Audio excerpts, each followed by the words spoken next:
Olá, bom dia a todos. A gente em breve vai começar a nossa terceira apresentação, né, da nossa Semana de Bem-Estar Financeiro, é o pilar de investir. E aqui na tela tem o slide, o QR Code para que vocês possam fazer perguntas. É a melhor forma de vocês endereçarem suas questões. A gente vai ter o nosso parceiro, que é a Inove, que faz a gestão do primeiro nível dos nossos fundos, a alocação, e a gente vai ter aqui também nosso parceiro, uma casa onde a gente investe, que é a Guepardo. O Roberto e o Otávio também vão falar na sequência do Diego. E em breve, mais uns 2 minutinhos, mais um minutinho, a gente já inicia. Muito obrigado por ter vocês aqui conosco. Só aguardar mais para que as pessoas se conectem.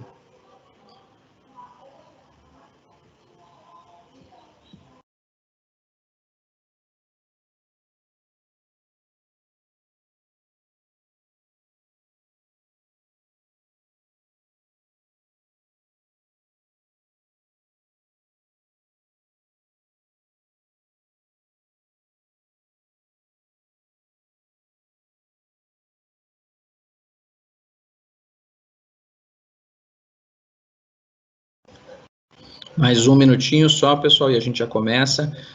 Só para lembrá-los mais uma vez que esse é o QR Code para que vocês possam fazer suas perguntas. A gente vai falar um pouco do cenário econômico com a Inove, parceiro da GEPSA, que faz alocação nos fundos, e a Guepardo, que é uma casa que faz uma gestão de um fundo de ações. E aí depois, daqui a pouco, eu dou mais detalhes, numa visão mais fundamentalista, e aí vocês vão poder fazer algumas perguntas também.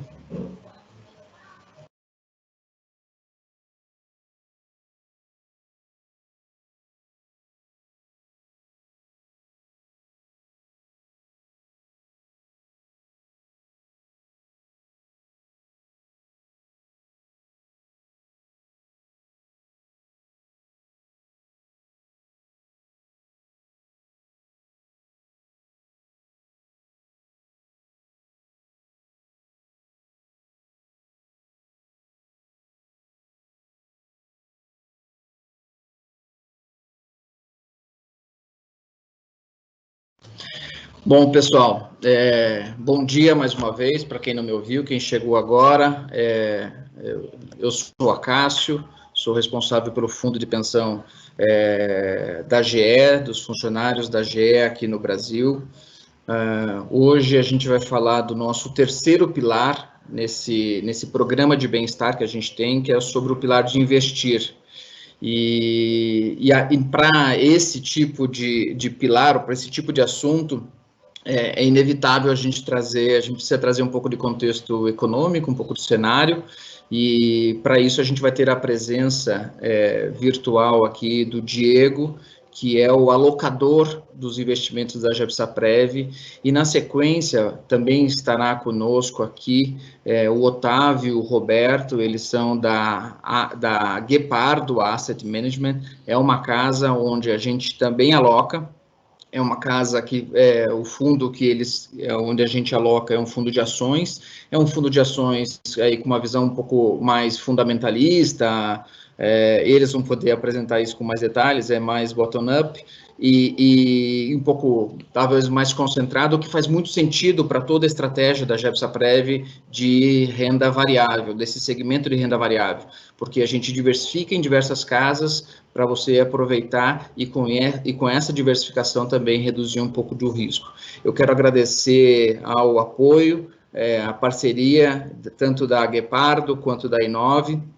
Agradecer também aqui o time que preparou isso e passo a palavra já para o Diego fazer a sua apresentação. Não esqueça de endereçar suas perguntas aqui para o QR Code nesse slide.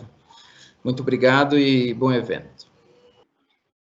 Bom, falando um pouco de contexto global, nós temos um ambiente nesse momento de extrema liquidez, porque os governos agiram de um modo muito rápido e forte na aplicação de incentivos para tentar manter a economia crescendo num nível esperado e não ter uma queda tão grande efeito da pandemia.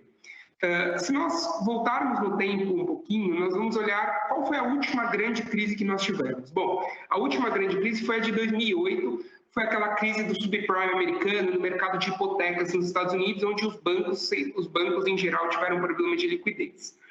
Aquela crise foi uma crise do setor financeiro, bastante diferente em relação a essa crise atual, que é uma crise de saúde, mas que ambas têm um reflexo parecido em termos econômicos. Ambos levam a uma queda expressiva no crescimento dos países, consequentemente um desemprego maior e um bem-estar social menor para a população. Então, o que foi feito em 2008? Bom, em 2008 foi feito um pacote de estímulos fiscais bastante representativo, onde os governos injetaram dinheiro na economia.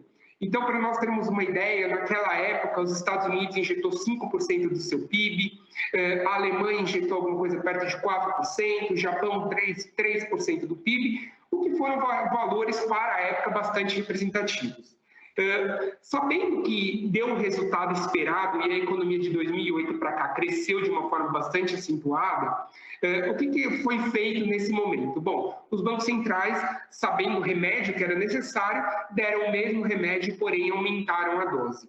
Então, se nós olharmos esse ano, houve um aumento significativo de estímulos fiscais nos Estados Unidos, que frente aos 5% de 2008, nesse momento foi alguma coisa perto de 15%. Na Alemanha, a gente está falando num aumento, num incremento de 32% do estímulo fiscal em relação ao PIB, no Japão 20%, e até mesmo o Brasil, que não agiu naquela crise de 2008, teve que fazer uma injeção de capital aí razoavelmente grande na economia, e isso via esse pacote esse auxílio emergencial e outros pacotes de ajuda às empresas para tentar, de alguma forma, reduzir os impactos da pandemia.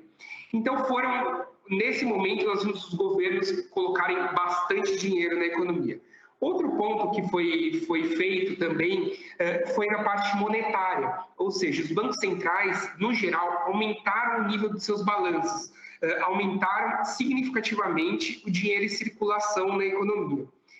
Isso explica como que ele faz isso. Primeiro, ele pode mexer no compulsório, ou ele pode mexer na taxa de juros. Então, ele tem uma série de formas de fazer um incremento de retorno, né, de juros na economia.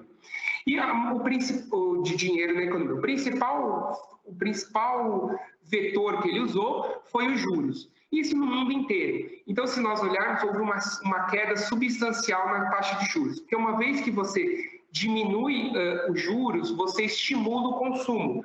Então, vamos pensar que uma pessoa tem duas opções, ela com dinheiro no bolso, ela pode consumir ou ela pode investir. Se ela prefere consumir, ela está, de uma certa forma, ajudando a engrenar a roda econômica e isso, criar empregos e tudo mais. Se ela pensa em poupar, ela também está de uma certa forma, criando riqueza para o país, mas numa vertente diferente, olhando os juros. Então, quando você baixa a taxa de juros, você desestimula as pessoas a pouparem, você esforça as pessoas a consumirem.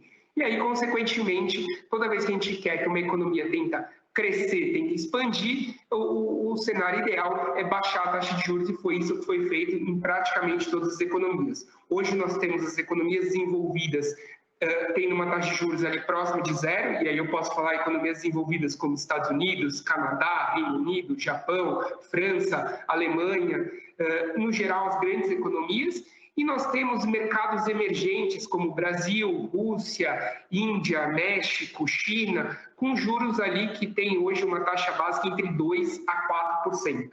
O que é bastante baixo se a gente olhar um pouco para trás e lembrar que aqui no Brasil a gente tinha juros de 12%, 14%, 16% ao ano. A gente está falando de 2% nesse momento.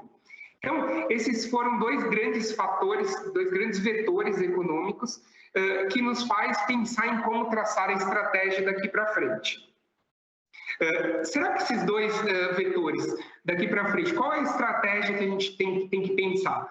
Bom, primeiro, uma coisa que a gente tem que se habituar é como investir num mundo onde os juros é muito menor. Então, isso implica em você buscar, em você, participante, ou nós, a GEPSAPREV, buscarmos novas estratégias de investimentos, buscarmos estratégias menos simplificadas e um pouco mais complexas de investimento, e buscar investimentos que vão olhar mais o longo prazo do que os juros de curto prazo. Eu acho que esses são dois vetores importantes. Mas será que todo esse movimento que tem sido feito pelos bancos centrais, será que tem dado o resultado esperado? E quando a gente olha o PMI, que é um indicador importante, que ele antecede o crescimento dos países, que ele é um indicador que verifica com gerentes de produção e gerentes da parte de serviços, né, do comércio especificamente, como eles estão enxergando daqui para frente o seu nível de vendas, o seu nível de produção. E a gente vê que nos Estados Unidos, por exemplo, esse PMI já retornou ao período pré-crise, pré-Covid. Na China, também já está em níveis superiores, inclusive, ao período pré-pandemia. E na Europa, surpreendentemente, também apresenta níveis melhores que no período pré-pandemia. Então, dessa forma, nós temos uma visão de que os remédios que foram dados estão surtindo o efeito necessário. Talvez para nós, assim, no dia a dia, do lado da sociedade mesmo, a população, a gente ainda não está vendo isso, porque para nós o que mais impacta é o desemprego, né? É o que mais pega, no geral, as pessoas. Só que esses indicadores econômicos, eles antevêm um pouco esse movimento. Então, se a gente está enxergando essa melhora desses indicadores, consequentemente, a gente deve ver um reflexo no desemprego para frente e, principalmente, em ativos de risco, principalmente em ativos com um pouco mais de retorno, porém com mais risco também. Isso a gente consegue refletir bem no mercado acionário. E aí eu trouxe aqui o mercado americano para nós termos essa percepção. Então, como eu disse, a gente tem liquidez elevada e taxa de juros baixa, e uma economia que está apresentando sinais de que volta a crescer de um modo mais rápido do que o esperado. Para onde esses recursos adicionais vai? Para onde eles acabam migrando? E a gente vê aqui que parte disso claramente foi para o mercado de ações. Tanto que a S&P 500, a Bolsa Americana, hoje está no seu máximo histórico, ela já subiu, já recuperou todo o efeito da queda observada no primeiro trimestre, no segundo trimestre do ano, e aqui a gente vê que ela subiu muito. Claramente impulsionada por esse excesso de liquidez e pelas ações de tecnologia, que tem sido um fator também bastante importante. Empresas de tecnologia, e a gente pode pegar aqui um indicador, olhando, por exemplo, um indicador que restringindo somente a 6 empresas, como Facebook, Apple, Amazon, Microsoft, a Netflix e o Google, a gente vê aqui que, olhando para esses indicadores, essas empresas tiveram um aumento abrupto que ajudou a puxar esse retorno na Bolsa Americana. Então, o excesso de liquidez, mais esse advento da tecnologia, tem sido um diferencial de retorno para os investimentos de risco.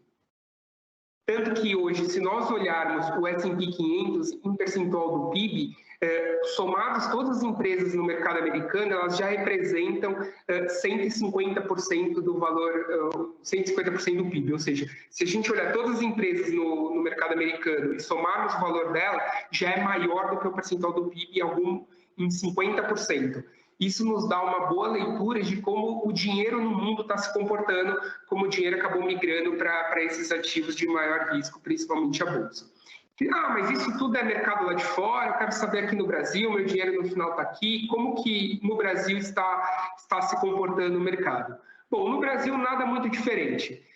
Primeiro, a recuperação acho que tem sido melhor do que o esperado, apesar dos números serem, quando a gente olha o número frio, assusta. Por exemplo, saiu ontem o PIB trimestral com uma queda de mais de 9%, saiu dados, por exemplo, do mercado de trabalho, desemprego crescendo, mas tudo isso, se a gente olhar outros indicadores, a gente vê que eles caíram menos do que o esperado.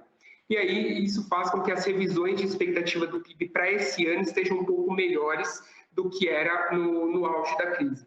Chegou-se a cogitar no mercado, os principais analistas e agentes de mercado, numa queda de 11% a 12%. Hoje a gente está falando numa queda mais perto de 5%. ou seja, menos da metade do que aquilo que se poderia acontecer no momento de estresse, de maior estresse do mercado, e nós estamos olhando para o ano que vem uma projeção de crescimento mais perto de 4 do que dos 2 que a gente estava acostumado a ter como PIB potencial aí. Então, o que nós estamos enxergando no Brasil é sim uma expectativa um pouco melhor em termos de recuperação. Do mesmo lado que a gente está tendo essa recuperação, como que ela foi possível? Bom, um dos fatores foi baixando a taxa de juros. E essa taxa de juros hoje no Brasil, como eu disse anteriormente, está em 2% nível de país desenvolvido. Esses 2% de taxa de juros, com uma inflação que nós temos hoje convivendo na casa de 1,7, 1,8, nos faz trabalhar com praticamente um juros real de 0. E aí é a grande dificuldade de investir. Aí que está a essência da discussão dessa apresentação, o pilar investir. Como investir nesse cenário com juros real de 0? Como fazer isso dentro de um fundo de pensão que eu estou enxergando meus investimentos para daqui a 30 anos? E a resposta está justamente nessa longevidade dos seus investimentos. A gente não pode pensar em investimento de curto prazo. A gente tem que pensar em investimento no longo prazo. Ah, mas se eu olho muito longo prazo, eu estou sujeito às oscilações do dia a dia no curto prazo. Sim, você está sujeito. E eu vou mostrar como que a gente minimiza o tamanho dessas oscilações. Bom, uma opção sempre de longo prazo que a gente pode falar é o investimento em NTNBs. As famosas notas de tesouro indexadas à inflação, que a gente escuta com uma maior frequência possível os agentes de mercado falarem, e principalmente no rádio, na televisão, pessoas que estão ligadas à mídia falam bastante desse título. E aquele título que remunera a inflação mais um prêmio. E o que nós podemos ver é que essas NTNBs de curto prazo, que são aquelas que vencem, por exemplo, para daqui a 1 ano, 2 anos, hoje elas têm uma remuneração de 0. Você recebe somente a inflação. A NTNB, com vencimento em 2026, que é uma intermediária, hoje remunera uma inflação mais 2,5%. E um ativo super longo, que vence em 2045, ele remunera hoje inflação mais 4%. Então, o que nós estamos vendo é que esses ativos, se você comprar um investimento para daqui a 20 anos, a gente vai ter garantido um retorno de 4%. O que também não dá para a gente simplesmente colocar todo o dinheiro lá e esquecer, porque esse ativo oscila demais. Então, as NTNBs que antes a gente colocava o dinheiro e esquecia porque ela remunerava a inflação mais 10, inflação mais 8, hoje, no melhor dos casos, a inflação mais 4, o que não garante aquilo que não dá o resultado que nós gostaríamos para a Previdência no longo prazo. Então, a gente precisa ter eles e outras coisas. Então, as NTNBs é uma alternativa e claramente faz parte do portfólio. Mas, comprar um ativo para 20 anos num Brasil um pouco mais arriscado do ponto de vista fiscal, passa a ser também algo que a gente não pode descartar. Por quê? Porque a gente está falando hoje que o endividamento do país deve bater 1 tri esse ano, que é absurdamente alto, e se nós olharmos, isso foi necessário para tentar conter os efeitos dessa crise gigantesca que nós vivemos, mas, por outro lado, praticamente consumiu nesse período tudo aquilo que a gente vinha falando da questão da reforma da Previdência. Tudo bem que é pontual, é um gasto imediato, mas isso não pode ser um gasto recorrente, porque senão a reforma da Previdência que nós aprovamos recentemente não vai ter impacto nenhum do ponto de vista fiscal. Então, comprar esse título mais longo, hoje ele é mais arriscado também. E aí, notem como a gente fica sem muita alternativa, quando a gente tem a renda fixa de curto prazo com remuneração de 0 e a renda fixa de longo prazo com risco maior do que é. Bom, se a renda fixa tradicionalmente tem um risco maior, o que eu vou fazer? Eu vou para a Bolsa. Geralmente essa é uma decisão que as pessoas que não estão tão acostumadas a investidores tomam. E aí a Bolsa, que nós podemos ver é que ela teve uma queda vertiginosa em março, foi uma queda muito abrupta, mas que veio recuperando. Ela teve uma performance um pouco melhor em abril, maio, junho, julho, e agosto ela acabou ficando para trás novamente com a queda do último dia 31, de segunda-feira, que foi bastante representativa. Então, a Bolsa também é uma opção que, se você investe, sai totalmente de renda fixa e totalmente para renda variável, você está bastante exposto a oscilações. E a Bolsa não está tão simples de investir, porque se nós olharmos o preço-lucro das companhias investidas hoje no participantes do Ibovespa, que é exatamente o índice de valuation, para olhar se elas estão dentro do dentro do preço esperado, o que nós podemos ver é que houve uma destruição de valor dessas companhias durante esse período da pandemia. Por quê? Porque essas companhias, em geral, os lucros caíram significativamente. Então, o preço em relação ao lucro dela acabou ficando muito parecido do que era no período pré-pandemia. Então, hoje não está tão óbvio assim investir na Bolsa. E aí vai um pouco contra o conceito que nós estamos vendo a pessoa física em geral fazer. Saiu hoje no Valor, inclusive, uma matéria, uma reportagem no Valor Econômico, que fala que houve um aumento de 75% das pessoas físicas na Bolsa. E aí você vê que a dificuldade... As pessoas, então, não têm mais renda na renda fixa, ela acaba migrando automaticamente para a renda variável. Mas, como eu disse, não é tão óbvio investir na Bolsa, porque, no geral, o índice Bovespa, ele não está com preço tão atrativo. Isso quer dizer que, então, a Bolsa não vai andar daqui para frente? A Bolsa em si, ela deve andar sim um pouco, não tanto quanto as pessoas físicas esperam, mas ela tem a oportunidade, porque vamos olhar que a gente tem hoje um dólar extremamente baixo, o Ibovespa em dólar, se a gente transformar o índice Ibovespa em dólar, ele está ainda bastante baixo, está bem distante do que foi no período pré-crise, isso porque o dólar também acabou tendo uma valorização, o real se desvalorizou nesse período, e aí para o investidor estrangeiro você tem alternativas interessantes e pode vir um fluxo para o Brasil nesse sentido. Então, pensar em renda variável é pensar em fazer um investimento consciente, diversificado e com bastante análise dos papéis, análise exatamente da carteira. Não é simplesmente comprar a bolsa que vai garantir um retorno daqui para frente.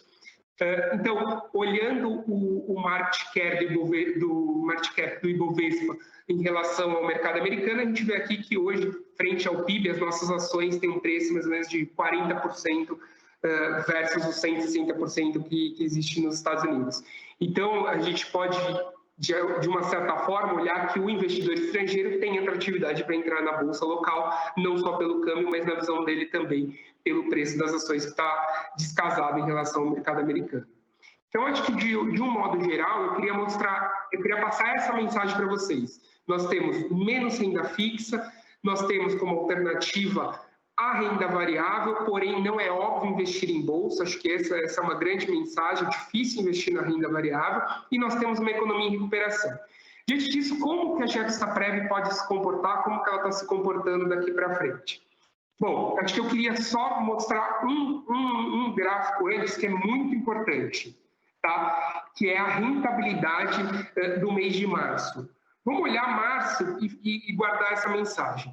Olha como se comportou os investimentos da Gexaprev em março. A Bolsa caiu 30%, o índice de títulos públicos, que é o IMAB, caiu 7%, o índice de crédito privado, que é uma outra alternativa, é comprar títulos de empresas e bancos, caiu 5%, e o CDI subiu somente 0,3% em março.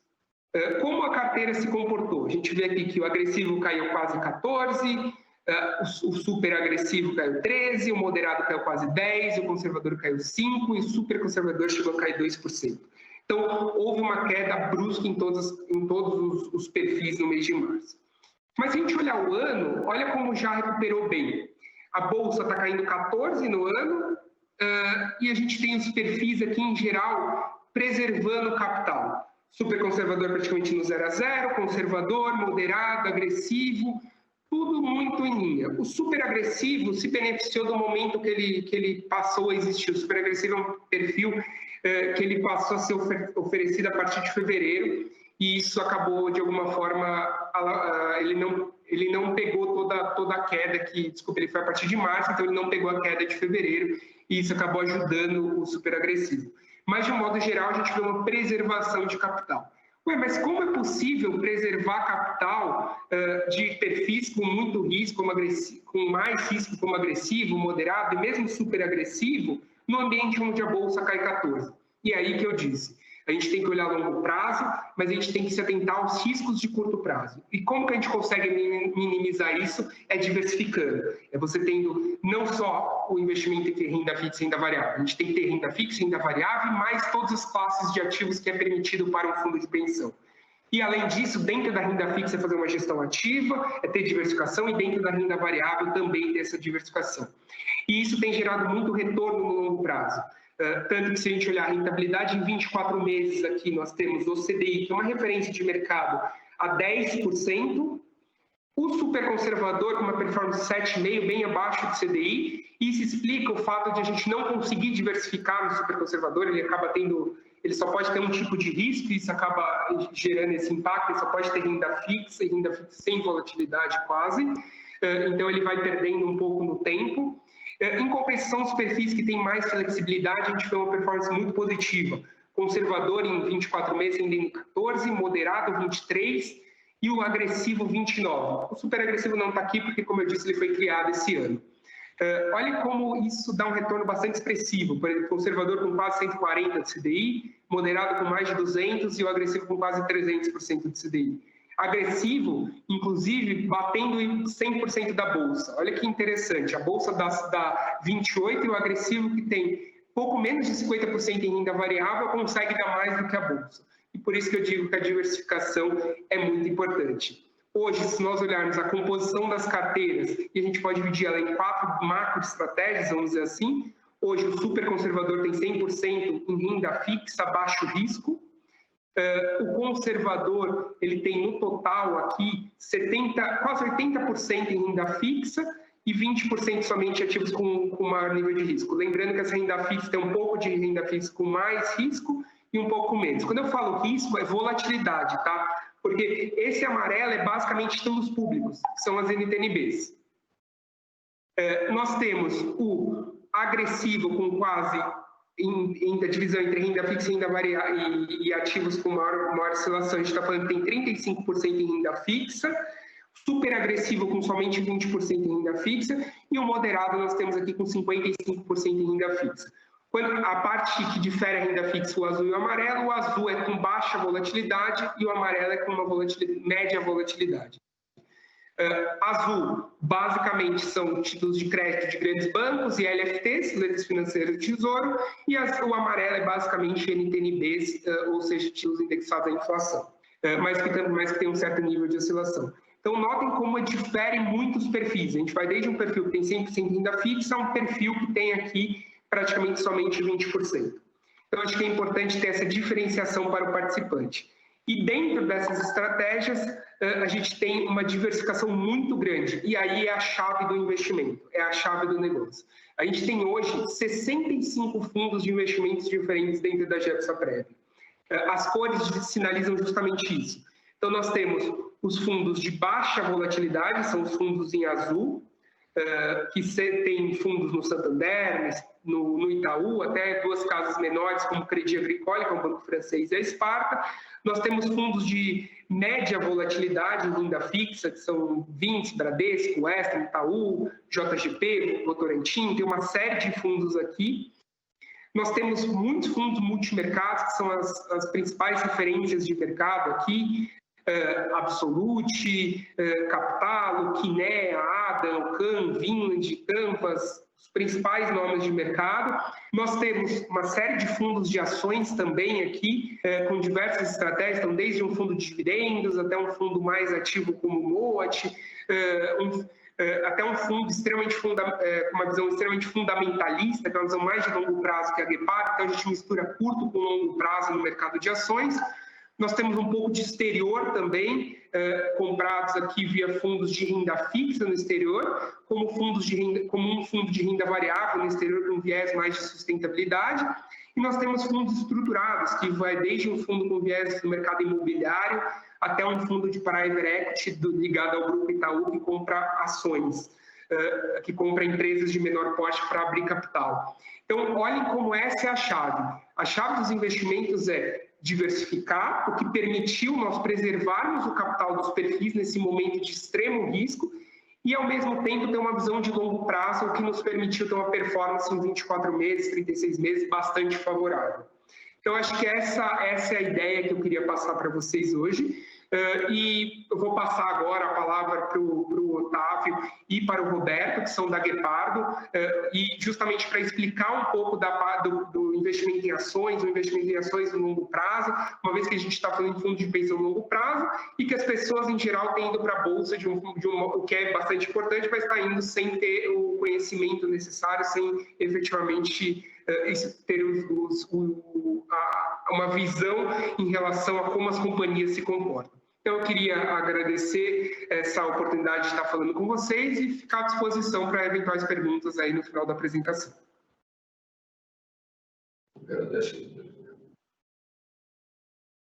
Diego, obrigado. Para pouco, acho que está dando microfonia. Agora melhorou. Diego, obrigado aí pela apresentação. Obrigado, pessoal da GE, a Cássio, por receber a gente e deixar a gente falar um pouco sobre o nosso processo de investimento, as teses.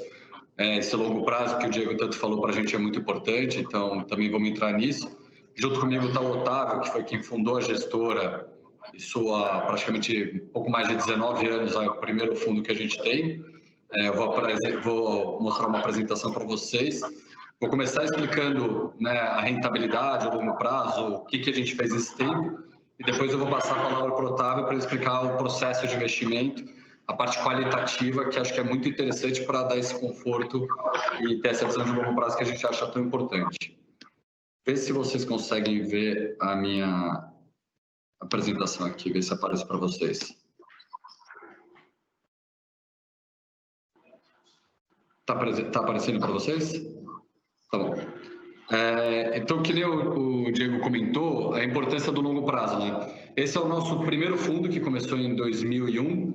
Ele tem a mesma estratégia, ele investe no mesmo master que o institucional FICFIA, que é o fundo que a GE aplica, o fundo de pensão. Então, é um fundo que deu, historicamente, 22,2% ao ano. Então, multiplicou o capital do investidor por mais de 46 vezes. Então, quem está com a gente no longo prazo aí teve uma multiplicação muito boa do patrimônio, versus um CDI que deu mais ou menos 9 vezes e uma bolsa que deu mais ou menos 6,5 vezes, 6,7 vezes. Então, você vê, a gente tem um retorno aí um pouco mais que o dobro que a bolsa aí no histórico de longo prazo. Só que a grande pergunta que fica é, e se eu não sou um investidor que comprou a cota 1, né? Pô, eu não investi na gestora em 2001. Como que foi meu retorno ao longo do tempo? Por isso que eu quis trazer esse outro slide, que eu pego e a gente olha diariamente, fala assim, se você investiu qualquer dia ao longo desses 19 anos, que tiveram 4.420 dias úteis ao longo desse período, 70% das vezes, 3.085 dias, daquele investimento até hoje, a Guepardo foi melhor que o CDI e foi melhor que a Bolsa. Em 17% das vezes o CDI foi melhor e a Bolsa foi melhor em 13% das vezes. Então, você vê, né? A Bolsa, historicamente, ela te deu 16% das pessoas que investiram com ela nesse período de 19 anos, ganhou de 0 a 5% ao ano, que não é o caso de nenhuma aplicação nossa. Aí, de 5% a 10%, 40% das pessoas que investiram em Bolsa, com a gente é só 30%. E olha como o nosso número vai aumentando para cá, para a direita. Então, eu tenho 5% dos investidores que investiram qualquer período com a gente, está ganhando de 25% a 65% ao ano. Então, eu tenho gente que ganhou de 15 a 20, tenho gente que ganhou de 20 a 25. E esse modelo, né, que a gente gosta muito de fundo de pensão, porque essa sua obrigatoriedade de poupar no longo prazo, ela é muito boa para o investidor. Aqui um exemplo, um investidor que ao longo desses 19 anos colocou R$1.000 por mês como investimento, então no total ele investiu R$212 mil, na Bolsa ele teria R$630 mil, no CDI teria perto de 700, que são ótimos retornos, né? Querendo ou não, ele multiplicou por mais de 3 o investimento dele. E com a gente teria perto de 1.600.000. É importante notar o que o Diego fala muito e que a gente concorda, é assim, esse CDI histórico de 12% ao ano é muito difícil a gente ver de novo. Então, realmente, os investidores vão ter que tomar outros riscos, vão ter que diversificar a carteira, procurando riscos diversos, sair desse super conservador e do conservador, porque a partir de agora ele vai começar a dar inflação mais um pouquinho, e que não é um retorno considerável, principalmente para quem tem uma visão de longo prazo. Eu quero passar só um outro parênteses que é importante, que é a parte do passivo da gestora, que é muito importante para os investidores entenderem que o nosso dinheiro, né, o meu, do próprio Otávio, que é quem cuida do fundo, está investido nos mesmos produtos que os investidores. Então, você tem um alinhamento muito importante e isso é muito interessante na hora de vocês procurarem investimentos. Encontrar casas que estão alinhadas, que têm um alinhamento de longo prazo com você. Você está alinhado com a gestora tem que estar alinhada com você. Eu vou passar para o Otávio a palavra para ele contar o nosso processo de investimento, porque é importante, né? Eu já mostrei para vocês o final, né? Que é a rentabilidade, mas agora, de onde que vai essa rentabilidade? E para mostrar a importância de vocês confiarem o investimento em ações para profissionais, porque tem um trabalho muito grande por trás. Não é sorte esse retorno, tem um trabalho. Otávio, por favor, pode tocar. Obrigado, Roberto. Obrigado a Cássio, Diego, principalmente o pessoal aí da GE aí pelo convite aí para a gente participar. Aqui para explicar um pouquinho como é que a gente faz o nosso processo para ter aquele retorno de mais de 20% ao ano aí nesses mais de 19 anos de existência da Guepardo. A gente foi desenvolvendo ao longo desse tempo alguns filtros para facilitar o nosso trabalho, então a gente foi criando alguns processos internos para a gente conseguir se livrar das armadilhas de valor que a gente chama. São empresas que às vezes parecem estar muito baratas, mas que elas têm algum problema, ou de governança, alguma coisa qualitativa, estratégia, gestão, que no final você não quer investir nessa empresa, mas você fica sempre à mercê aí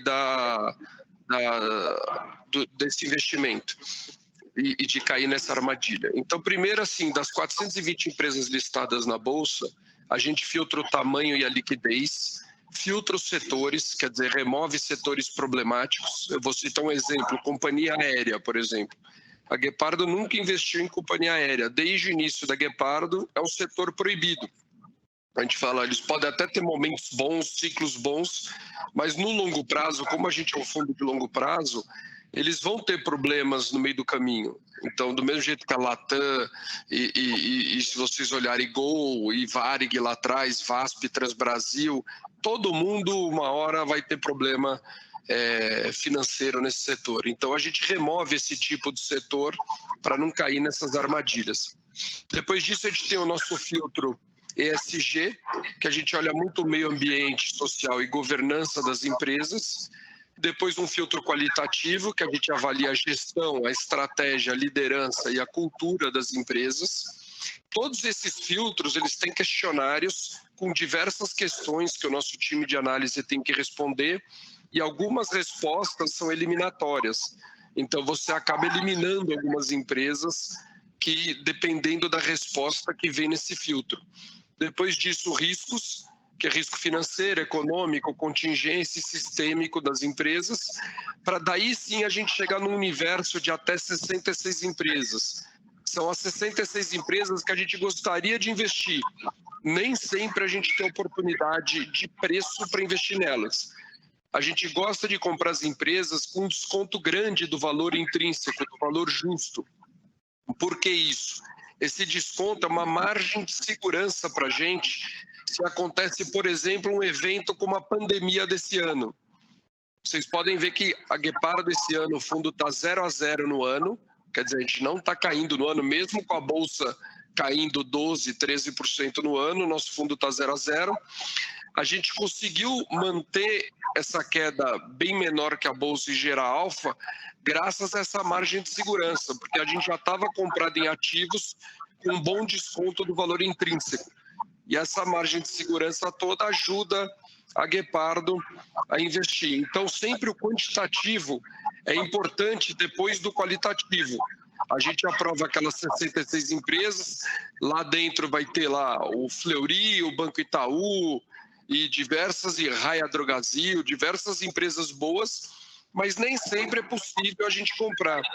E a gente sempre escolhe de 5 a 14 empresas para fazer parte do portfólio.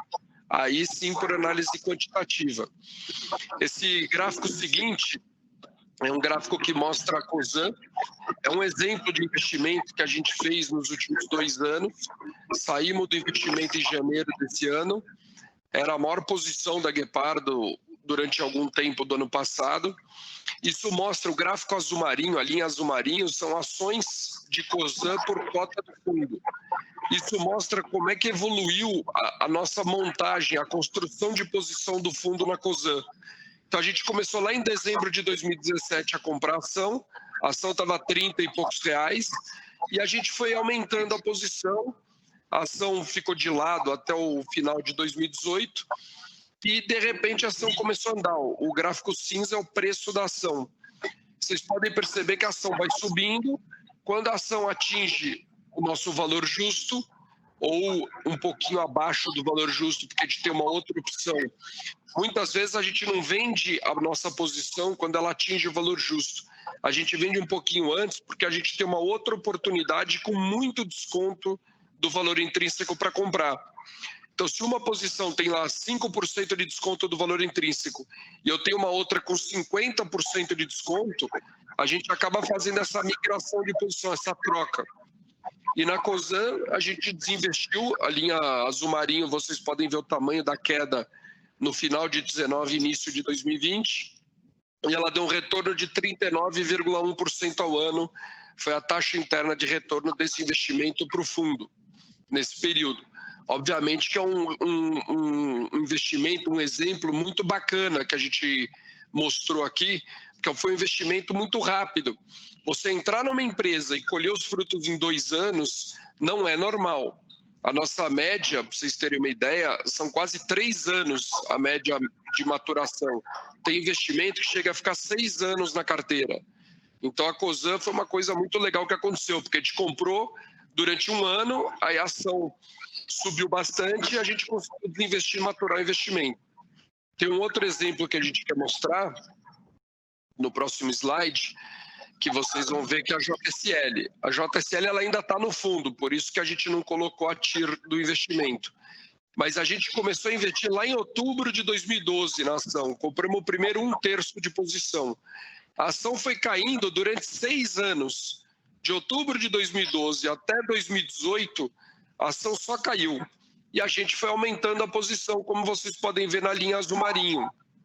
O low da ação, quer dizer, o menor preço que a ação atingiu em agosto de 2018, setembro, foi a maior posição que o fundo atingiu de JSL em quantidade de ações por cota do fundo. E aí o mercado conseguiu enxergar que a JSL estava muito barato, a ação subiu bastante. Para vocês terem uma ideia, ela foi de R$ 4,00 para R$ 36,00, ela multiplicou por 9 vezes. Obviamente que a empresa, ao longo desses 6 anos, ela foi melhorando o valor intrínseco dela, enquanto a ação caía. Então, cada vez o potencial de valorização da ação aumentava, cada ano que passava. Por isso, quando a gente investiu nela lá atrás, ela não tinha esse potencial de 9 vezes de multiplicação. Mas é que a empresa continuou trabalhando, continuou construindo novos negócios, continuou entregando resultado e cada vez foi melhorando o resultado. E com isso a gente pôde, no final do ano passado, início desse ano, desinvestir 90 e poucos por cento da posição. Veio a pandemia, a ação despencou, e a gente parou o desinvestimento, esperamos a ação subir de novo pós-pandemia para continuar o desinvestimento. Então, vocês podem ver que durante a queda da ação na pandemia, a gente não vendeu nenhuma ação, esperamos essa alta nova que teve aí nos últimos meses para daí começar a concluir o desinvestimento em JSL, que hoje é a holding chamada Simpar. Ela mudou de nome. Então, assim, isso é para vocês entenderem, e mesmo com esse prazo todo, quer dizer, foi um investimento que para a gente foi desgastante, porque a gente ficou durante 6 anos explicando para o nosso investidor que a gente não estava errado, que o investimento era bom, que tinha que ter paciência, mas nem sempre o investidor tem uma paciência de 6 anos. Mas para o nosso investidor foi muito bom esse investimento. Ele deu uma TIR acima de 20% ao ano, dependendo do preço que a gente finalizar aí a saída do papel, mas mesmo assim vai dar uma TIR muito boa para o investidor. Mas é um investimento que custou, vamos dizer assim, durante 6 anos o investidor teve que aguentar a cota do fundo não performando tão bem. Então vocês olham a cota da Guepardo, ela teve um período, naquele primeiro gráfico que o Roberto mostrou, de 2013 até 2018, que a cota ficou meio de lado, porque a JSL era um investimento enorme dentro do fundo, empatado com a Cosan, era o maior investimento do fundo. Então, por isso que a cota não andava do fundo e, de repente, ela andou de uma vez em 2019. É porque muitas vezes isso acontece, de você ficar um período de 1 ano, 2, 3 anos não performando melhor do que a Bolsa, mas porque o mercado não está enxergando o que você está enxergando em algum ativo. Eu vou até dar um exemplo para vocês de uma empresa que a gente está enxergando hoje um potencial de valorização muito grande dentro do fundo, que hoje é a segunda maior posição do fundo, por exemplo, e que o mercado não enxerga, porque é uma empresa pequena, que não tem cobertura, que o mercado não olha, que é a Vulcabras. Vulcabras é uma empresa que ela é dona da marca de tênis olímpicos, que é a empresa que vende o maior volume de calçados esportivos do Brasil, mais que a Nike. É a número 1 do Brasil, a Nike é a número 2, a Adidas é a número 3, em volume de pares de tênis vendidos. E ela é dona da Under Armour no Brasil, ela é a master franqueada, ela que tem os direitos de usar a marca Under Armour dentro do Brasil, que é a terceira maior marca do mundo. É uma marca pequena ainda no Brasil, que chegou há pouco tempo, mas esse ano, se não fosse a pandemia, já ia bater mais de 1 milhão de pares de tênis vendidos esse ano. Eles pretendem que essa marca chegue a ser a 4ª marca do Brasil, só atrás da Olímpicos, que é da própria Vulcabras, que é a primeira, Nike e Adidas. Eles querem posicionar a Under Armour em 4º colocado, atrás de Adidas como ela fora, ela só perde de Nike e Adidas. Então a Vulcabras é uma empresa que deve performar super bem. O ano passado a empresa vinha performando bem. Esse ano na crise, a pandemia, como a fábrica mais importante dela é no Ceará, o Ceará teve aquele monte de caso de corona no começo, lá em abril, o que fez com que a fábrica da Vulcabras fosse fechada por 72 dias. Então eles ficaram sem produção durante 72 dias e depois de 72 dias reabriram a fábrica. Com isso, eles anteciparam férias dos funcionários, eles conseguiram lá dentro da fábrica criar um banco de horas e agora eles estão usando esse banco de horas de julho para frente. Durante os sábados, os funcionários estão produzindo e eles estão batendo julho, agosto, setembro, recorde de produção de tênis e recorde de volume vendido. Estão vendendo super bem tênis, porque os importados, com essa alta do dólar, ficaram muito caros. Então a Nike, a Adidas, todas elas estão tendo que repassar preço. E como a Vulcabras tem produção local, ela não teve aumento de custo durante esse ano, durante essa alta do câmbio. Então ela consegue ficar muito competitiva. Então ela vai ganhar volume, vai ganhar margem, vai aumentar preço, vai ganhar market share, quer dizer, tudo está sorrindo para a Vulcabras. Ela deve ter um segundo semestre espetacular esse ano, o que vai fazer ela, mesmo com o segundo trimestre, a fábrica fechada durante 72 dias, teve uma queda de 76% na receita dela no segundo tri, por falta de fabricação, falta de produto para vender. Ela ainda vai fechar esse ano com lucro líquido, com EBITDA positivo, sem ter endividado a empresa, uma empresa que não tem dívida, começou o ano sem dívida e deve terminar o ano sem dívida. E com toda essa pandemia, vamos dizer, com todo esse caos, a empresa conseguiu fazer do limão uma limonada. Ela tem uma oportunidade muito grande aí de crescimento de market share, volume, preço e margem para o ano que vem. O ano que vem deve ser o ano recorde dela de EBITDA, receita e lucro líquido da história.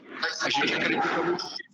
Então ela vai sair desse ano, que é o pior ano da história dela, para o ano que vem, que é o melhor ano da história dela. Isso vai ser muito bacana para a Vulcabras. Então a gente assim está muito satisfeito aí com a nossa posição de Vulcabras, achando que a gente vai colher muitos frutos. E a ação ainda não reagiu. A ação, apesar de ser a segunda maior posição do fundo, como nenhum analista de nenhum banco cobre, as gestoras não cobrem, ninguém olha o papel, ninguém analisa, ninguém tem essa percepção do que está acontecendo com a Vulcabras. Da mesma forma que eles não tinham a percepção do que estava acontecendo com a JSL lá atrás. Então, a qualquer momento, a Vulcabras pode ter uma alta muito grande. A gente pode ter uma alta muito grande aí, que pode ser muito boa para o fundo aí, para a cota do fundo. Então, assim como a Vulcabras, tem outras empresas dentro do fundo do nosso portfólio que também tem o mesmo caso. Eu quis citar um caso como a Vulcabras, como é uma empresa desconhecida, é mais legal de eu explicar e vocês entenderem o que a gente enxerga que o mercado não enxerga, para vocês terem essa ideia. E eu acho que assim, são empresas bem diferentes. O nosso fundo sempre tem de 5 a 14 empresas no portfólio, justamente para a gente ter profundidade, para a gente acompanhar muito de perto essas empresas, com muita profundidade, com um olhar muito bottom-up, que a gente fala, que é olhar de baixo para cima. Quer dizer, não importa se o PIB vai cair o ano que vem, vai subir, se a economia vai bem, vai mal. A Vulcabras vai bem o ano que vem com qualquer cenário, muito melhor do que ela está hoje. Para vocês terem uma ideia, a Vulcabras deve estar umas 7, 8 vezes o lucro líquido do ano que vem. É muito barata. Então, e da mesma forma que a Vulcabras é muito barata, o resto do nosso portfólio é muito barato. Então, a gente está com um fundo quase 100% alocado, a gente só vende uma posição que está chegando perto do target para comprar outra bem descontada.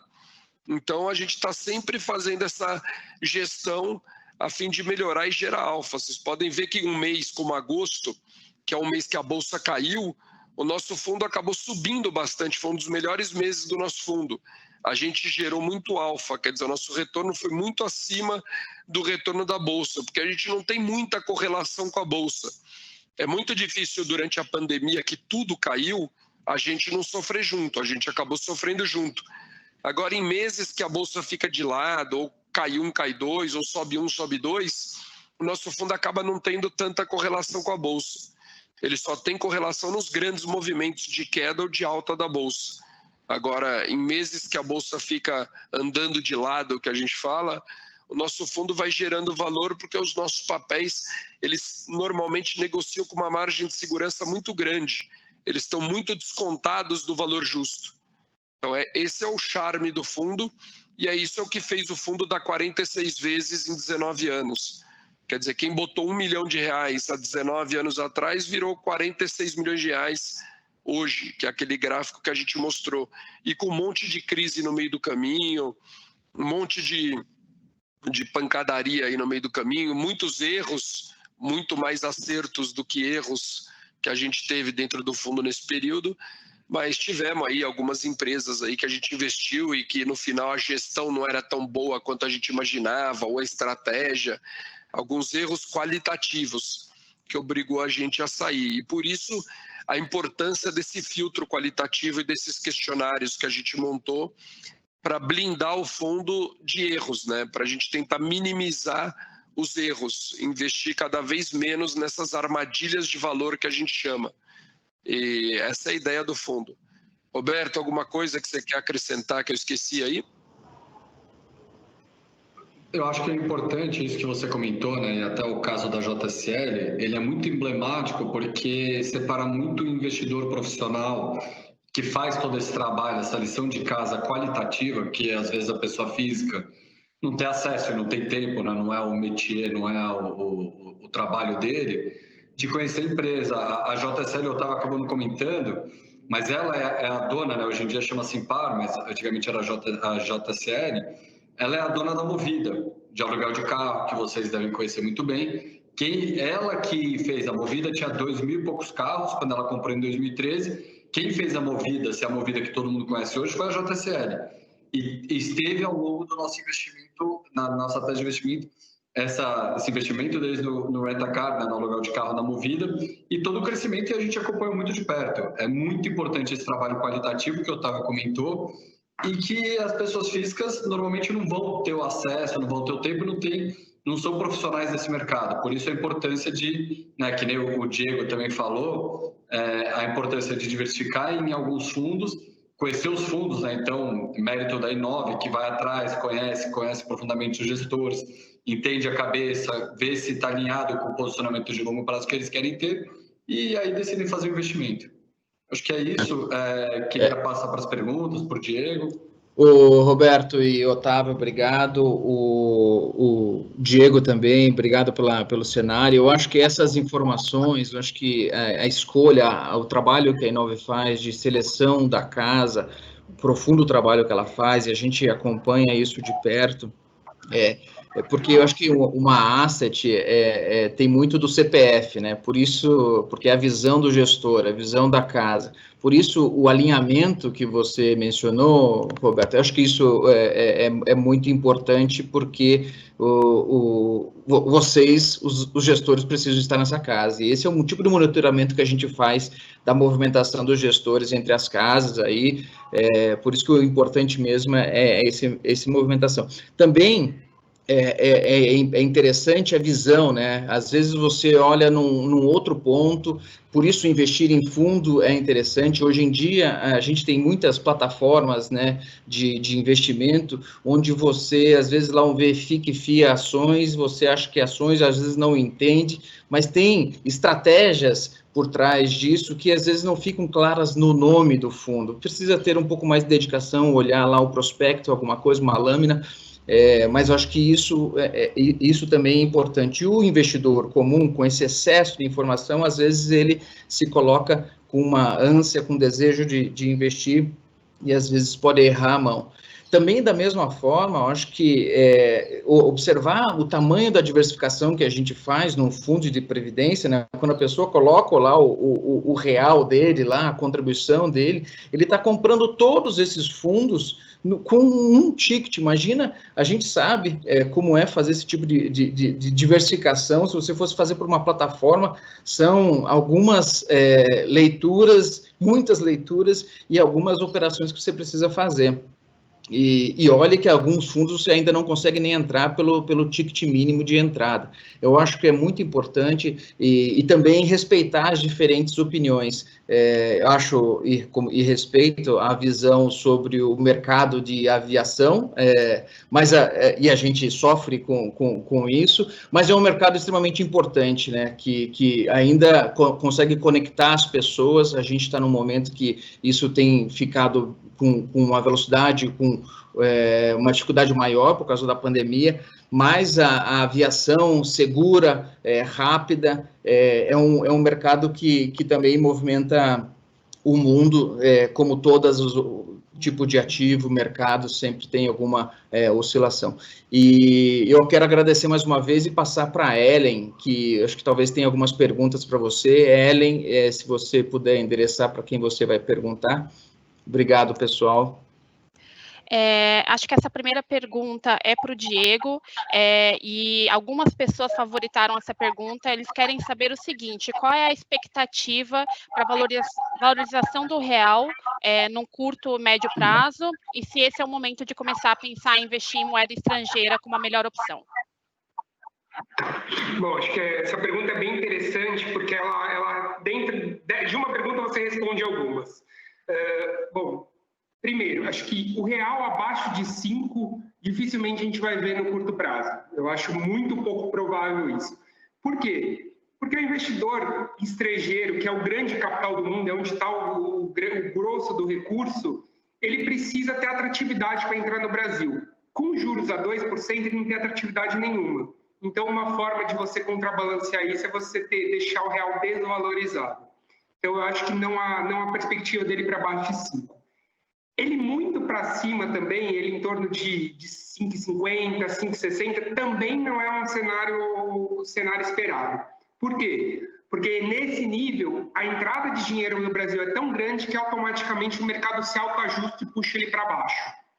Então, na nossa percepção, o investimento em dólar, o dólar deve ficar no Brasil entre 5,10 a 5,30, mais ou menos, e esse é um cenário bom para se pensar em entrar. Entrar com ele a 5,50, na nossa percepção, não é tão interessante. A gente tem um pouco na carteira? Tem, porque é uma forma de você ter uma diversificação, ele agrega. Geralmente, quando a bolsa sobe, o dólar cai e vice-versa, então ele agrega na diversificação do portfólio. Mas eu acho que nesse preço que está hoje, não é um grande player para se investir, tá? Ok, a próxima pergunta eu vou direcionar para o Otávio e para o Roberto. Estão perguntando aqui para a gente quais são as melhores empresas pagadoras de dividendos, na opinião de vocês, e se vale a pena pensar em ações no longo prazo no cenário atual. Deixa essa comigo, Roberto. É o seguinte, a gente não olha uma empresa se ela é boa pagadora de dividendo ou não, né? A gente olha se ela está descontada do valor intrínseco ou não. Normalmente, as grandes pagadoras de dividendo, você cai até numa armadilha. Por exemplo, a Comgás é uma empresa que bateu recorde aí, ela pagou muito dividendo, ela distribuiu e realavancou o business dela. Então, ela distribuiu muito dinheiro aí nos últimos anos. Então, ela aparenta ser uma boa pagadora de dividendos, mas ela não acaba sendo uma armadilha. Tem muita gente que compra a ação da Comgás achando que esses dividendos vão continuar, e não, foi simplesmente uma readequação da estrutura de capital da empresa. A empresa tinha muito caixa, tinha pouca dívida, distribuiu exageradamente, realavancou a empresa e aparenta ser. Então precisa tomar muito cuidado com esse boa pagadora de dividendos ou não.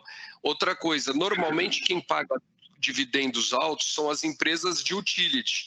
Então, não só com gás, como as empresas de saneamento básico, de energia elétrica, etc. Essas empresas, por serem boas pagadoras de dividendos e elas terem pouca oscilação, pouca volatilidade no resultado delas, quer dizer, é muito previsível o resultado dela, você acaba tendo elas sendo muito bem precificadas. Elas negociam muito perto do valor justo, como se fossem uma renda fixa, como se fosse uma NTNB. Ela é muito mais parecida com uma NTNB do que parecida com equity. Então, você acaba tendo, quando o juro cai muito, que foi o que aconteceu com as NTNBs nos últimos anos, essas empresas sobem muito, porque o PU da NTNB subiu e essas ações subiram bastante. Porque o cara quer ganhar apenas inflação mais 4 nessas ações, ou inflação mais 3, ou inflação mais 3,5. Então, elas ficam extremamente caras. Por isso que é muito difícil a Guepardo ter utility dentro do fundo dela. É muito mais fácil você encontrar gente com empresas com mais volatilidade no resultado, que é mais difícil projetar, que você precisa conhecer melhor, porque é ali que estão as grandes oportunidades para você ter taxa interna de retorno de 20% a 30% ao ano, e não um retorno só de inflação mais 4% ou inflação mais 5%, como estão as utilities, os shopping centers. Então, essas empresas de shopping center ou de energia elétrica ou saneamento, normalmente elas são super bem precificadas. Elas são menos arriscadas, têm menos volatilidade e têm uma precificação muito melhor, muito mais parecida com a NTNB do que com equity. Otávio, deixa eu complementar só a resposta do Otávio. Uma outra coisa que é importante também que a gente olha é se uma empresa está dando dividendo, é que ela não tem como utilizar esse caixa para crescimento. O que a gente gosta, um exemplo até a própria Klabin, que é o investimento nosso, ela pega esse caixa, em vez de ela distribuir para o acionista, ela está reinvestindo no Puma 2, que é uma nova fábrica dela que vai ter uma TIR, né? Então a expectativa dela é conseguir um retorno acima de 20% nesse investimento. É muito melhor para a gente que a empresa não deu dinheiro para a gente e utilize esse dinheiro para um crescimento saudável, do que no final ela deu dinheiro para a gente via dividendo e a gente coloca no CDI. E a segunda coisa que a pessoa tem que pensar é para que ela vai usar esse dividendo? Se ela tem uma expectativa de um investimento de longo prazo, esse dividendo, no final, o que vai acontecer? Ela vai receber um dinheiro na conta que ela vai ter que tomar uma decisão de investimento a cada mês ou a cada 3 meses, dependendo de como for a pagadora de dividendo. E no final, se ela não está precisando, se ela não utiliza esse dinheiro para viver, ela não deveria tanto procurar uma empresa pagadora de dividendo para isso, entendeu? É só complementando. Pode continuar, Alan, desculpa. Não, sem problemas. Essa próxima pergunta também são para vocês dois, e a pessoa diz o seguinte: com essa valorização recorde na Bolsa Americana, puxada pelas empresas de tecnologia, vocês enxergam nisso algum indicador que remete a 2008, a bolha? Qual é a visão da Guepardo sobre isso? Esse é um ponto bem curioso, que não é só lá, né? Aqui no Brasil também tem empresas que estão participando disso, Magazine Luiza, B2W e outras empresas, Via Varejo, então, e mesmo TOTOS, Lynx, etc. Então, é muito difícil. Por que a Guepardo não tem esse tipo de empresa na carteira? Porque a gente consegue fazer um modelo, quer dizer, fazer uma projeção que essas empresas vão valer 20%, 30%, 40% a mais do que estão hoje na Bolsa, mas ao mesmo tempo eu consigo projetar que elas vão valer 40%, 50% a menos do que elas estão hoje na Bolsa. Então, acaba virando um investimento de risco, acaba virando um jogo. A gente é pago pelos nossos investidores e nós mesmos, os nossos recursos, para investir eles em assunto que a gente tem convicção e conforto que a gente vai ganhar dinheiro. Então, eu quero comprar algo que vai me dar 20% ao ano. Eu não quero comprar algo que eu posso ganhar 3%, 5% ao ano, ou 20%, ou 25%, ou 7%. Eu não tenho muito como projetar. O que eu falei das utilities, que é muito fácil você projetar um shopping center ou uma empresa de energia elétrica ou saneamento básico, do outro lado tem as empresas de tecnologia, que é muito difícil projetar. Então, você toma muito risco e acaba sendo um risco que foge da sua criatividade. Então, a margem de segurança que a gente exige, quando eu vou comprar algo que eu monto o meu modelo e eu falo, essa empresa tem que valer 100, ela está negociando na Bolsa por 50. Então, eu vou comprar um negócio que vale 100 por 50. Hoje, a Magazine Luiza, por exemplo, que é o mesmo caso hoje, uma Amazon e uma Microsoft, hoje é bem mais fácil você projetar ela do que uma Magazine Luiza para a gente. Mas uma Magazine Luiza, que é o que temos no Brasil e hoje é a querida do Brasil para o futuro, para a tecnologia. É muito difícil eu projetar ela e falar se ela vale 200 bi, 100 bi, 50 bi ou 80. A gente não consegue chegar num valor que a gente tenha conforto de quanto ela vale. Então, se a gente entrar na Magazine Luiza e amanhã a ação cair 50%, pode acontecer. Da mesma forma que pode valer 30% a mais do que está hoje na Bolsa. Então, a gente não consegue ter um conforto e uma convicção no modelo para dizer quanto vale a Magazine Luiza. Acaba virando um chute. E a gente está aqui para ganhar dinheiro e não para ficar. Essa consistência do nosso resultado em 19 anos, de ter dado 22% ao ano, já líquido de taxa de administração e performance. A nossa rentabilidade bruta foi muito acima dos 22% ao ano. O 22% foi quanto o nosso cliente ganhou. Quer dizer, em 19 anos, você não pode correr risco que você não conheça.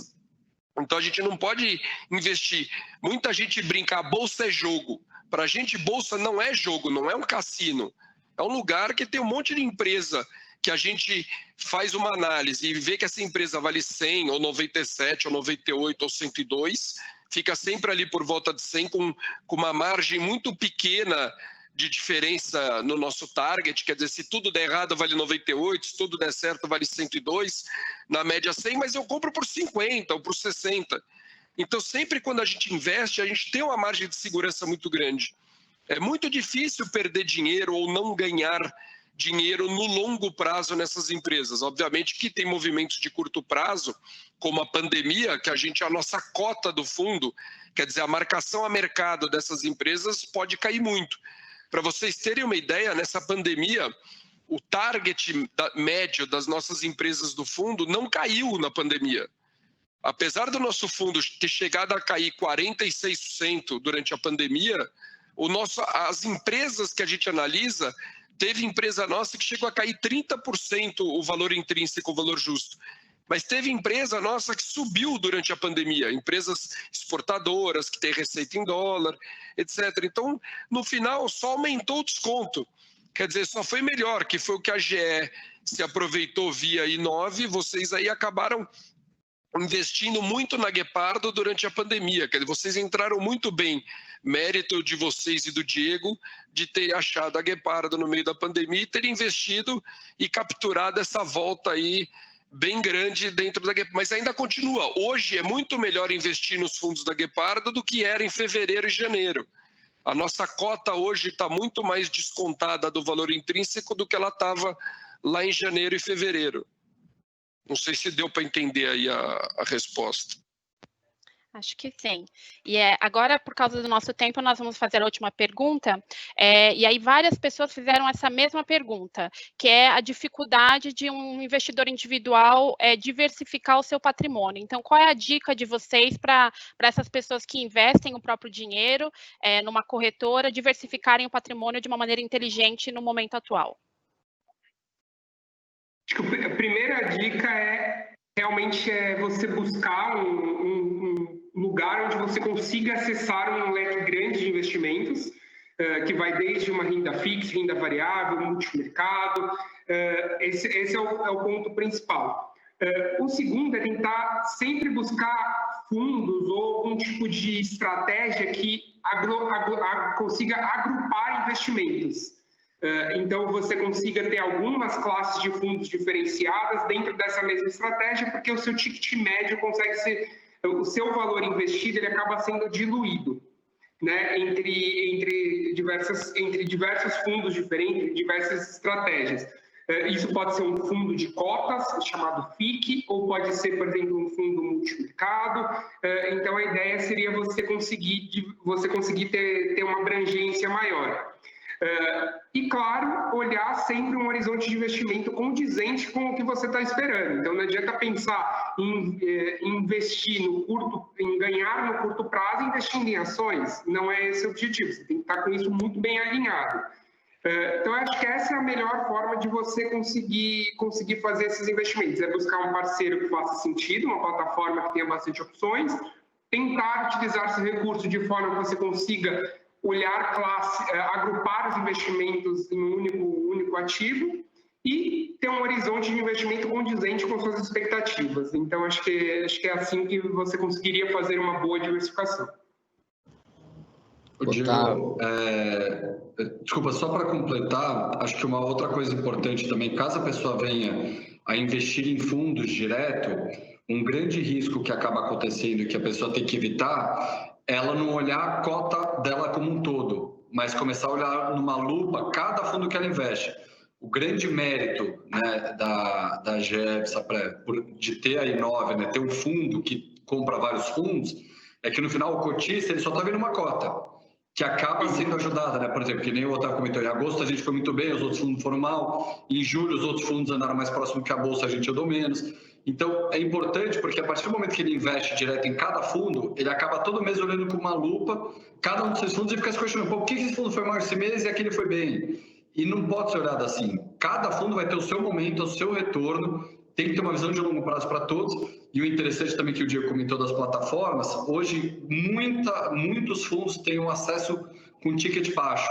Então, a própria Guepardo, a aplicação mínima é 5 mil, e você tem vários outros fundos que fazem de propósito a aplicação mínima ser baixa, para permitir que muitas pessoas físicas possam entrar não precisando no ticket alto. Então, mas combinar em olhar a cota como um todo e não ficar olhando como lupa cada fundo que investe todo mês, senão vai acabar atrapalhando a própria estratégia do investidor. Obrigado, Roberto.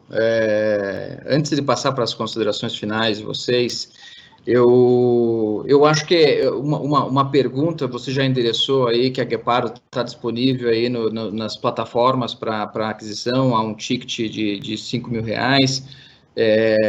Para alguns é um ticket baixo, para outros é um ticket que ainda precisa fazer a sua poupança. Eu acho que esse é o movimento, né? Você sanear, poupar e aí investir. A dúvida é se vocês, como fundo fundamentalista, assim, se vocês têm alguma opinião aí sobre o segmento de bancos, esse segmento financeiro. Essa é uma pergunta que surgiu aqui também. Depois eu passo para as considerações finais de vocês.